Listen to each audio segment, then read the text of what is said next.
નમસ્કાર. આજના આ ખાસ એક્સપ્લેનરમાં આપણે આઈટીઆઈ ગુજરાત 2026ના એડમિશન શેડ્યુલને ડીકોડ કરવાના છીએ.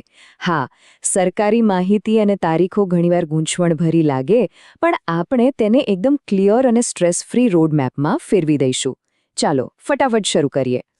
આખી પ્રોસેસ સમજવા માટે આપણે તેને આ 4 સિમ્પલ ભાગમાં વહેંચી છે. પહેલું, નોંધણી અને મેરિટ યાદી. બીજું, પ્રવેશ રાઉન્ડ 1, ત્રીજું રાઉન્ડ 2 અને છેલ્લે રાઉન્ડ 3 અને અંતિમ તકો. બસ આટલું જ સમજવાનું છે.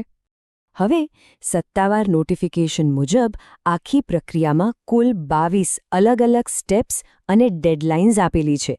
22 સ્ટેપ્સ સાંભળીને જ ટેન્શન આવી જાય કે ક્યાંક કોઈ જરૂરી તારીખ મિસ ન થઈ જાય, બરાબર ને? પણ જરાય ટેન્શન લેવાની જરૂર નથી. આપણે આ 22 જટિલ સરકારી તબક્કાઓને 4 એકદમ આસાન ભાગમાં વહેંચી દીધા છે.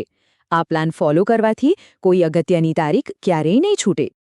તો સૌથી પહેલો તબક્કો છે નોંધણી અને મેરિટ યાદી. આ આખી પ્રોસેસનો પાયો છે. 14મી મેથી 23મી જૂન સુધીમાં આ 4 સૌથી અગત્યના કામ પૂરા કરવાના છે. ઓનલાઈન ફોર્મ ભરવાથી શરૂઆત થશે, પણ સૌથી મહત્વનું સ્ટેપ છે આઈટીઆઈ ખાતે રૂબરૂ જઈને ડોક્યુમેન્ટ વેરિફિકેશન કરાવવું. જુઓ, માત્ર ઓનલાઈન ફી ભરી દેવાથી કે ચોઇસ ફિલિંગ કરવાથી કામ પૂરું નથી થતું. ડોક્યુમેન્ટ્સ રૂબરૂ ચેક કરાવવા જાજ પડે છે. અને અહીં એક ખાસ ધ્યાન રાખવા જેવી બાબત છે. દિવ્યાંગ ઉમેદવારો માટે અમદાવાદ વીઆરસીમાંથી ટ્રેડ સ્યુટેબિલિટી સર્ટિફિકેટ લેવું એકદમ ફરજિયાત છે. આ માટે 22મી જૂનથી 27મી જૂન વચ્ચેનો જ સમય છે. આ વિન્ડો બિલકુલ ચૂકવા જેવી નથી. ઓકે, રજિસ્ટ્રેશન પછી મેરિટ લિસ્ટ પર નજર રાખવી ખૂબ જ જરૂરી છે. 25મી જૂને પ્રોવિઝનલ મેરિટ આવશે. જો તેમાં કોઈપણ ભૂલ દેખાય તો 26થી 29 જૂન વચ્ચે વાંધા અરજી કરી દેવાની. અને આ બધું પત્યા પછી 1 જુલાઈએ ફાઇનલ મેરિટ લિસ્ટ બહાર પડશે. ફાઇનલ મેરિટ લિસ્ટ આવી ગયા પછી શરૂ થાય છે અસલી ગેમ, પ્રવેશ રાઉન્ડ 1ની પ્રક્રિયા. હવે અહીં સત્તાવાર માહિતીમાં એક વસ્તુ એકદમ સ્પષ્ટ છે. આપણી પાસે સમય બહુ જ ઓછો છે. 10મી જુલાઈએ રિઝલ્ટ આવશે અને સંસ્થા ખાતે જઈને સીટ કન્ફર્મ કરવા માટે માત્ર 11થી 15 જુલાઈ સુધીનો જ સમય છે. મતલબ કે એકદમ ક્વિક એક્શન લેવી પડશે.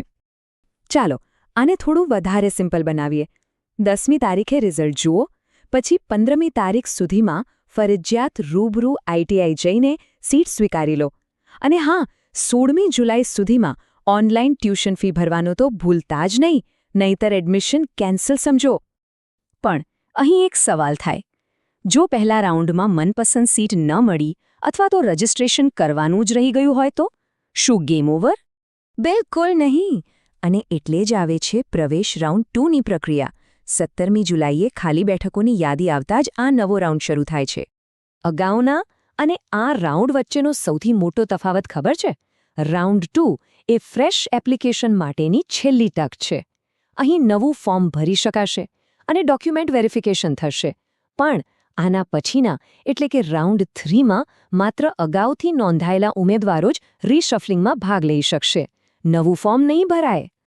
રાઉન્ડ 2માં પહેલીવાર જોડાતા નવા દિવ્યાંગ ઉમેદવારોએ ખાસ ધ્યાન રાખવું. વીઆરસી સર્ટિફિકેશન મેળવવા માટે 18થી 21 જુલાઈ વચ્ચેનો ખૂબ જ ટૂંકો સમયગાળો છે. રાઉન્ડ 2નું શેડ્યુલ ખરેખર ફાસ્ટ ફોરવર્ડ છે. 22મી જુલાઈ સુધીમાં ફોર્મ યા તો સંમતિ આપી દો, 23મીએ નવું મેરિટ, 25મીએ રિઝલ્ટ. અને સૌથી અગત્યની વાત, રૂબરૂ જઈને એડમિશન સ્વીકારવા માટે માત્ર 2 જ દિવસ મળશે, 26 અને 27 જુલાઈ. બસ આ 2 જ દિવસ. જુલાઈ મહિનો પૂરો થવા આવે એટલે શરૂ થાય છે આખી પ્રોસેસનો ફાઇનલ અને નિર્ણાયક તબક્કો, રાઉન્ડ 3 અને અંતિમ તકો. રાઉન્ડ 3 પ્યોરલી રીશફલિંગ રાઉન્ડ છે.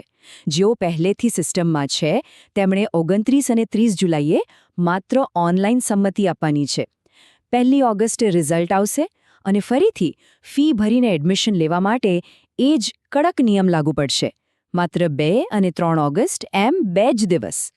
કદાચ આગળના એકે રાઉન્ડમાં સેટિંગ ન થાય તો છેલ્લો એક બ્રહ્માસ્ત્ર જેવો ઓપ્શન બચે છે, ફર્સ્ટ કમ ફર્સ્ટ સર્વ, એટલે કે વહેલા તે પહેલાના ધોરણે પ્રવેશ. આ પ્રક્રિયા 4 ઓગસ્ટથી 8 ઓગસ્ટ સુધી ચાલશે. આ ખરેખર છેલ્લી આશા છે. અને ફાઇનલી આપણી મંઝિલ ડીજીટીની ગાઈડલાઇન્સ પ્રમાણે બધી જ પ્રોસેસ પૂરી કરીને 10મી ઓગસ્ટ 2026થી આઈટીઆઈનું નવું શૈક્ષણિક સત્ર ઓફિશિયલી શરૂ થઈ જશે. તો આખા એક્સપ્લેનરનો નિચોડ શું છે? આ ગોલ્ડન રૂલ્સ હંમેશા યાદ રાખવાના છે. ફી ભરવા માટે જે 2 દિવસ મળે છે તે ક્યારેય ચૂકવા નહીં. ડોક્યુમેન્ટ વેરિફિકેશન ફરજિયાત રૂબરૂ જ કરાવવું. આગળના રાઉન્ડ્સ માટે ઓનલાઈન સંમતિ આપવી જ પડે. અને દિવ્યાંગ ઉમેદવારોએ વીઆરસી સર્ટિફિકેટની ટાઈમલાઈન સ્ટ્રિક્ટલી ફોલો કરવી.